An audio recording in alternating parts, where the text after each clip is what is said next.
You're going through a tough time. Trust me, we've all been through tough times. It might last a year, it might last 5 years, it might last 10 years, but it will last longer if you don't progress and you don't look at the future. We become lazy and sad simply because we've had something traumatic that happened in our lives. My brothers, my sisters, I am here to tell you that it's not the end of the road.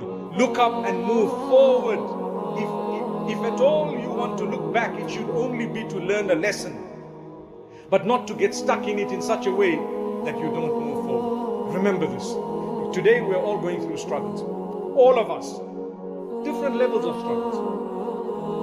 Remember, my brothers and sisters, you're not alone. We're in it together.